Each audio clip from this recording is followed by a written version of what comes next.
खामोश बद्दुआओं से डरो। ये खामोश बद्दुआएं बड़ी खतरनाक है। लंका में लगने वाली आग उतनी तबाही नहीं मचाती जितना खामोश बद्दुआएं इंसान की जिंदगी में तबाही मचाया करती है। ये खामोश बद्दुआ क्या है? खामोश बद्दुआ के कोई अल्फाज नहीं होते, खामोश बद्दुआ की कोई आवाज नहीं होती।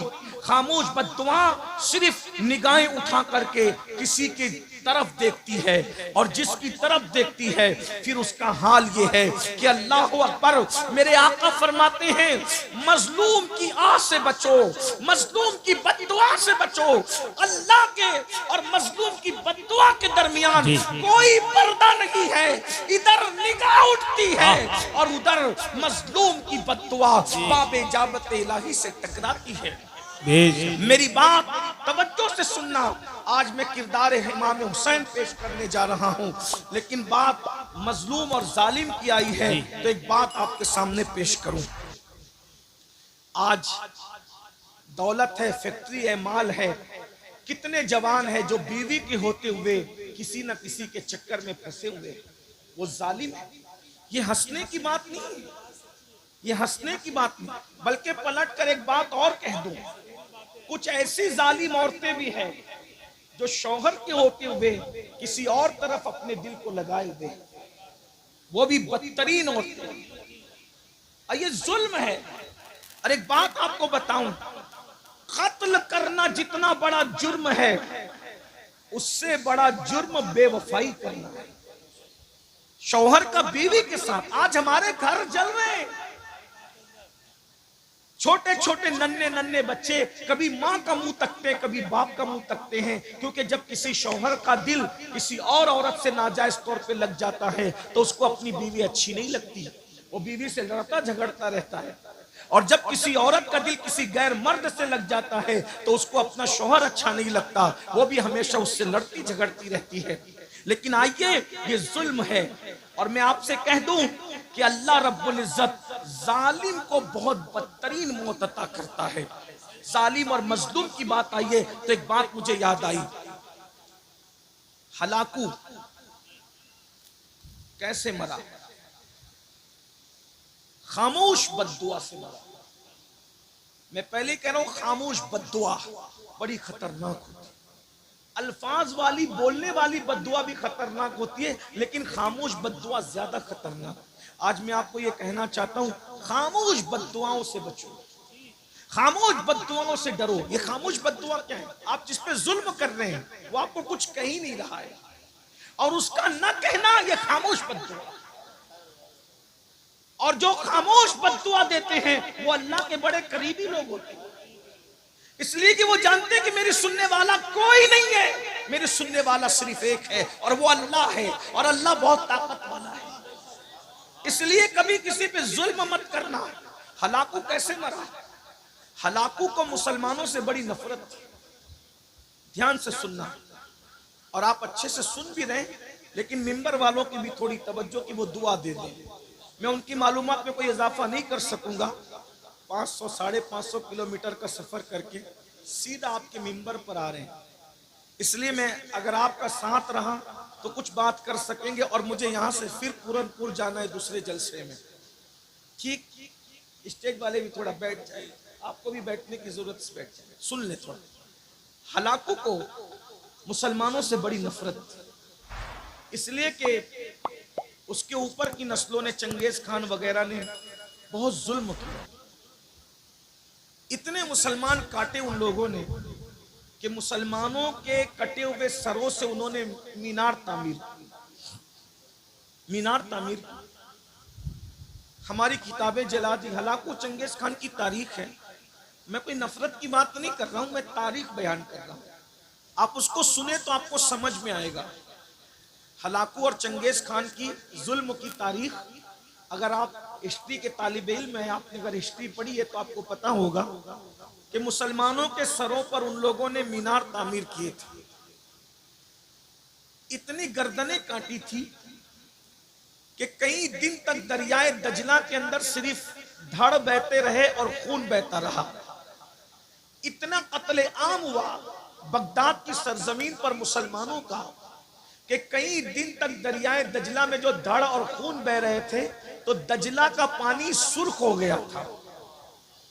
डाब का, तालाब का पानी सुर्ख होना समझ में आता है, लेकिन बहता हुआ पानी, कितना खून उसमें आया होगा कि बहता हुआ पानी खून में तब्दील हो गया, सुर्ख हो गया।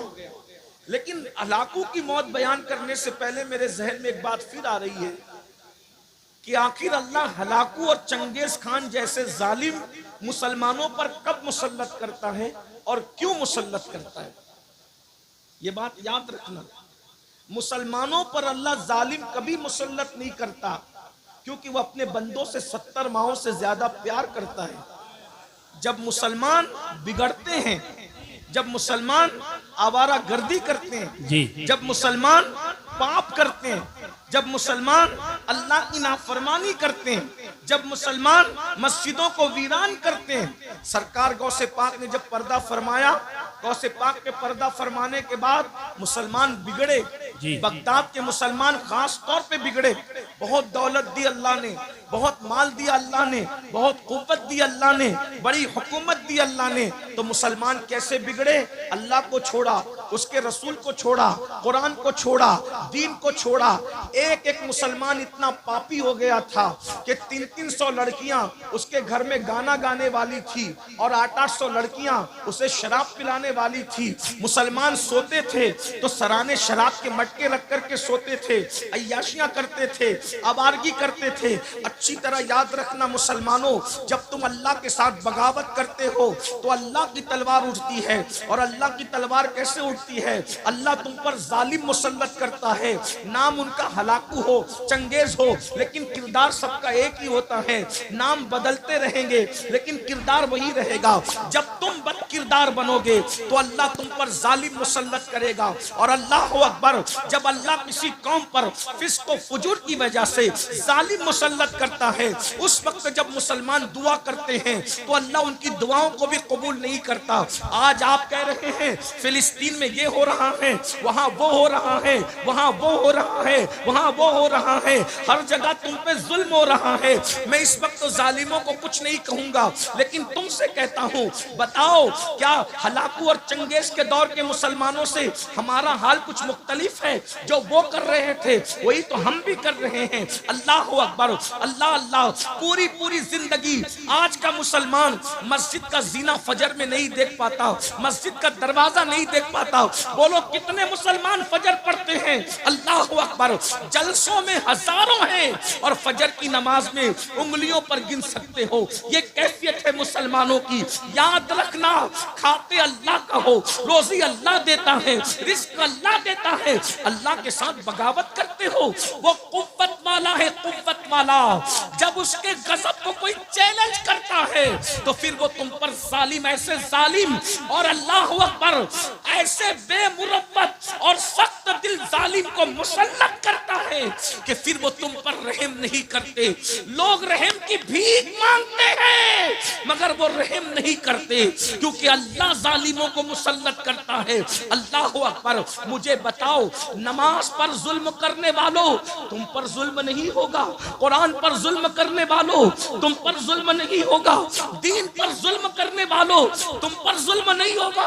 अल्लाह अकबर। इमाम हुसैन से मोहब्बत की बात करते हो, मौला हुसैन ने करबला में दीन के लिए पूरा घराना लुटाया। क्या कहते हैं घराने को? अरे घराना किसे कहते हैं? जवान बेटा लुटाया दीन के लिए, 6 महीने का मासूम लुटाया दीन के लिए, उनकी बेटियां, बहुएं, बीबी, अल्लाह अकबर, बहने, उनके दुपट्टे लूटे गए सिर्फ इसलिए कि उनके दुपट्टे लूटेंगे तुम्हारा दीन बच जाएगा, हमारा दीन बच जाएगा। हमने कोई परवाह की? हमने तो खूने हुसैन को शरबत और खिचड़े पे तौलने की कोशिश की।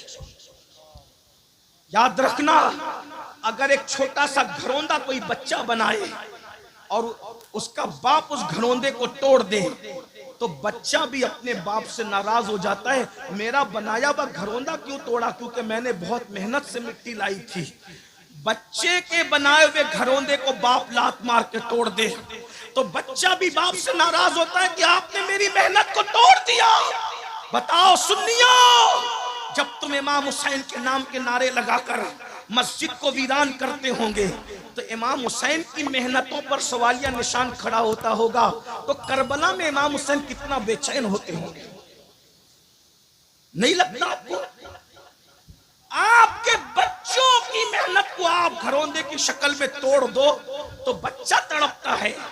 इमाम हुसैन के लाडले की शहादत को जब तुम भूलते होंगे, दाढ़ियां मुंडाकर गटरों में फेंकवाते होंगे, तो उस वक्त इमाम हुसैन के दिल पे क्या गुजरती होगी। 18 साल का कड़ियल बेटा मैंने इसीलिए कुर्बान किया था। और जो इमाम हुसैन को तड़पाएगा करबला की जमीन पर, तो क्या वो नहीं तड़पेंगे दुनिया में? आज तड़प रहे हो, हमारी दुआएं भी कबूल हो पा रही है, सब दुआ कर रहे हैं।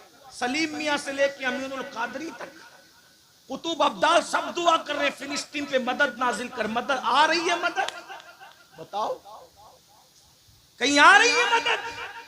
क्यों?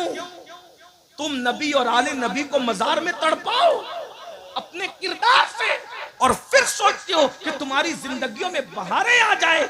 मुमकिन नहीं है। जब कोई लड़का किसी लड़की के कंधे पे हाथ रख करके उसको पार्क में ले जाता होगा बदनियती के साथ, तो इमाम हुसैन के दिल पे क्या गुजरती। हम किसी मुर्दा हुसैन को नहीं मानते, हम जिंदा हुसैन को मानते। वो और लोग होंगे जिनका कोई हुसैन मर गया।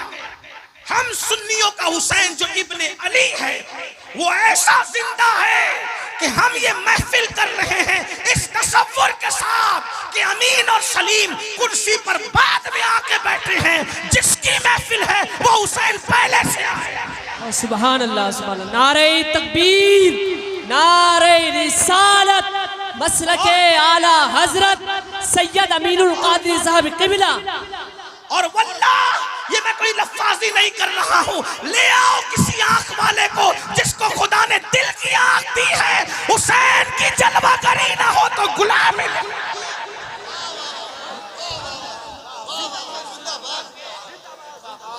अरे जब उनके बेटों के बेटों के बेटों का बेटा एक वक्त में 70 मुरीदों के घर जा सकता है, तो फिर इमाम हुसैन इस जैसी कितनी महफिलों में आ सकते हैं।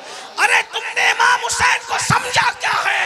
हुसैन उस हस्ती का नाम है जो जब चाहे जहां चाहे अल्लाह के इज़्न से रूहानी तौर पर तशरीफ ले जा सकते हैं। आप इमाम हुसैन की ताकत को समझते क्या हो? फिर कोई कहेगा कि अमीनुल कादरी अगर इतने ताकतवर थे फिर शहीद क्यों हुए? मैंने कहा यही तो बात है, ताकत दिखाने नहीं गए थे बल्कि कुर्बानी देने गए थे। जब कुर्बानी देने जाना होता है ताकत नहीं दिखाई जाती, फिर सर रख दिया जाता है, फिर सर रख दिया जाता है। इसलिए कि अगर ताकत दिखाएंगे तो शहादत का मर्तबा कैसे मिलेगा? और वो तो पाले ही गए थे शहादत के लिए। अब फर्क क्या है सुन ले। एक सैयद वो है जिसे इमाम हुसैन कहते हैं, वो कुर्बानी देने गए थे, और एक सैयद वो है जो ताकत दिखाने आया था। दोनों में फर्क देखो। ताकत दिखाने वाला सैयद पूरे अना सागर को कटोरे में समेट कर बताता है देख मेरी ताकत कितनी है, और इस्तिकामत दिखाने वाला सैयद पूरा घर लुटा करके कहता है कि देख मेरी कुर्बानियों के जज्बात।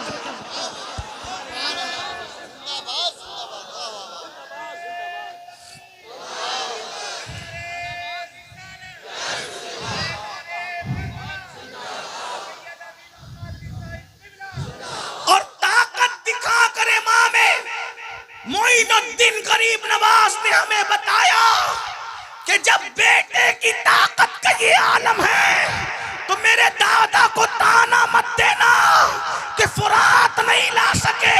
अरे जब गुलामों का गुलामों का गुलामों का गुलाम बेटों के बेटों का बेटों का बेटा जब खागर को सागर में सागर समेट लेता है तो वो तो मेरा दादा था। दादा वो भी फुरात समेट सकता था, मगर ताकत दिखाने की इजाजत नहीं थी, बल्कि वहां तो इस्तिकामत दिखाने का हुक्म। इसलिए कोई ताना न दिया करे। बल्कि इमाम हुसैन का काम भी नहीं था। वो तो मौला अली असगर भी अगर चाहते ना, वो तो मौला अली असगर भी अगर चाहते थे, मौला अली असगर करबला में मुट्ठियां खोलते थे, बंद करते थे, खोलते थे, बंद करते थे। कोई नहीं समझ सका ये मुट्ठियां खुलती बंद क्यों होती है, कोई नहीं समझ सका। इमाम हुसैन समझे, क्योंकि बेटे को बाप के सिवा कोई नहीं समझ सकता, और बेटा बाप से ज्यादा किसी को नहीं समझता, है ना। तुम लोग मोबाइल हाथ में रखते हो तो तुम्हारे बच्चों को भी मोबाइल चाहिए, हैं? 6 महीने का बच्चा भी तुम्हारा मोबाइल मांगता है। बोलो मांगता है क्योंकि बाप के हाथ में मोबाइल देखता है तो वो भी मोबाइल मांगता है। बाप को गेम खेलते देखता है तो वो भी नहीं आता, फिर भी कोशिश करता है कि गेम खेलूं। क्यों? 6 महीने का तुम्हारा बच्चा बाप को गेम खेलते देखे तो वो भी उधर जाता है, बाप के हाथ में मोबाइल देखे तो वो भी उधर जाता है, बाप को नाचते हुए देखता है तो वो भी उधर जाता है, बाप को सीरियल देखते हुए देखता है वो भी उधर जाता है। लेकिन मेरे हुसैन का लाडला 6 महीने का बाप के हाथ में तलवार देखता है तो कहता है मुझे भी चाहिए, मुझे भी चाहिए। जो बाप के हाथ में देखा वो बच्चा मांगता है। बस फर्क इतना है, तुम्हारे बच्चे गेम के लिए मोबाइल मांग रहे हैं, उनका बेटा दीन के लिए तलवार मांग रहा है। मैं तो यही कहता हूँ, लोग कहते हैं हमें अली समझ में नहीं आता। मैंने कहा समझने की कोशिश भी मत करना। जब 6 महीने का अली समझ में नहीं आता तो 63 साल का अली तेरे समझ में कैसे आ? इमाम हुसैन ने तीनों बेटों का नाम अली इसीलिए रखा था। जब यजीद के दरबार में काफिला पहुंचा तो इमाम ज़ैनुल आबिदीन से पूछा तेरा नाम क्या है? कहा अली। कहा मैंने सुना कि अली तो कट गया, कहा उसका नाम भी अली था। तो कहा कि मैंने सुना वो 6 महीने का अली वो भी कट गया, कहा उसका नाम भी अली था। तो यजीद ने गुस्से में आके कहा और तेरे बाप को अली के सिवा कोई नाम ना मिला। तो इमाम ज़ैनुल आबिदीन ने कहा शुक्र कर, वो तो 3 ही पैदा हुए, अगर हजारों भी पैदा होते तो मेरा बाबा सबका नाम अली रखता। नारे तकबीर, नारे रिसालत, फैज़ाने शहीद आज़म, मसलके आला हजरत, नारे हैदरी। वाह वाह वाह। तीनों का नाम अली रखा। क्या बात, तवज्जो है, नहीं है तो कोई बात नहीं, लेकिन अगर है तो फिर तवज्जो। तीनों का नाम अली रखा। क्यों अली रखा? क्योंकि इंसान की जिंदगी के 3 दौर होते हैं। इंसान की जिंदगी के 3 दौर होते हैं, जवानी, बचपना और ढलती जिंदगी। बुढ़ापा नहीं कहता, इसलिए कि जिसको बयान कर रहा हूं वो कभी बूढ़ा नहीं हुआ, कि रसूलुल्लाह ने उसको जवान। वाह वाह। ला फता इल्ला अली, ला फता इल्ला अली, ला सैफ इल्ला जुल्फिकार। अली जैसा कोई जवान नहीं है और जुल्फिकार जैसी कोई तलवार नहीं। वाह वाह वाह वाह, जिंदाबाद जिंदाबाद। जिसको नबी ने जवान कहा हो, हम उसको कभी बूढ़ा कहने की हिम्मत नहीं, क्योंकि नबी ने कह दिया। हम जानते नबी जिसे जो कह दे, मौजज़ा मेरे नबी का कह दिया तो हो गया। आपने कतरे को दरिया कह दिया तो हो गया। वाह। जिसको जो कह दे वो हो जाता है। तो मौला अली को जवान कहा है, इसलिए हम बूढ़ा कहने की हिम्मत नहीं करते। अली तो बूढ़े कहाँ हुए, उनके गुलामों को भी बुढ़ापा नहीं आता। हाँ, बल्कि अली वालों को शबाब 40 साल के बाद आता है। हाँ, कोई अली वाला होकर देखे। इसीलिए हम कहते हैं कि अल्हम्दुलिल्लाह हम सुन्नी मौलाई हैं और हम ही मौलाई हैं। इस पर सुभान अल्लाह बनती है, जुमला बड़ा कहा है सुभान अल्लाह। हाँ, नहीं समझिया। हम सुन्नी मौलाई हैं और हम ही मौलाई हैं। सुभान इसलिए कि मौलाई वही होता है जिसका कोई मौला होता है, और अली हमारे मौला हैं, इसलिए हम मौलाई हैं। लेकिन अल्हम्दुलिल्लाह हम वो मौलाई हैं जो अली को भी मानते हैं और अली की भी मानते हैं। अली को मानते हैं तो अली ने जिनके पीछे नमाज पढ़ी है उस सिद्दीक को भी मानते हैं, उस फारूक को भी मानते हैं, उस उस्मान को भी मानते हैं, अली को भी मानते हैं और नबी के हर सहाबी को मानते हैं। नारे तकबीर, नारे रिसालत, फैज़ाने सिद्दीक़े अकबर, फैज़ाने फारूक़े आज़म, फैज़ाने उस्माने गनी, नारे हैदरी। वाह वाह। अब कोई अपने आप को मौलाई कह के अगर सिद्दीक अकबर को गाली देता है तो समझ जाना कि वो चिटिंग तो कर रहा है लेकिन वो मौलाई नहीं है। हाँ, अपने हम फख्र से कहो हम मौलाई है, हमारा मौला अली है और हम मौलाई है। लेकिन कौन से? जो हर सहाबी की इज्जत करते हैं, हर सहाबी की ताजीम करते हैं, हर सहाबी का इकराम करते हैं। क्यों ना करें, क्योंकि हमारे मौला ने हमें तालीम ये दी है। हमारे मौला की तालीम यही है। तो बात दूर निकल रही है। आज क्या कर रहा था? 3 दौर होते और मौला हुसैन के 3 बेटे, अली अकबर, अली औसत, अली असगर। ठीक, अब लोग कहेंगे कि हुसैन अली तो दुनिया से चले गए, हमने अली को देखा नहीं। तो मेरे मौला ने, मौला हुसैन ने तीनों शहजादे करबला में लाए और ला करके बताया ये मेरा अली असगर है। यानी अगर अली का बचपना देखना है तो मेरे अली असगर को देखकर अंदाजा कर लो। जब अली का पोता असगर ऐसा है, अली असगर ऐसा है, जब अली का असगर ऐसा है तो खुद मौला अली कैसे होंगे? जी क्या बात। ठीक, फिर कहा हमने खैबर नहीं देखा, अली की शुजाअत नहीं देखी, तो मैदान में अली अकबर को भेजा और कहा जाओ शुजाअत दिखाओ अपनी और बता दो जब अली के पोते की शुजाअत ऐसी है तो जो असली अली है उसकी शुजाअत। वाह वाह वाह वाह वाह, जिंदाबाद जिंदाबाद, सुभान अल्लाह सुभान अल्लाह। कहा हमने अली का सब्र नहीं देखा, तो ज़ैनुल आबिदीन को जिंदान भिजवाया, हथकड़ियां लगवाई, पैरों में बेड़ियां डलवाई। कहा शुजाअत अली देखना है तो अली अकबर को देख, अली का बचपन देखना है अली असगर को देख, और अली का सब्र देखना है तो अली औसत साहिब सज्जाद को। वाह वाह वाह वाह, सुभान अल्लाह। मुझे अंदाजा हो जाएगा।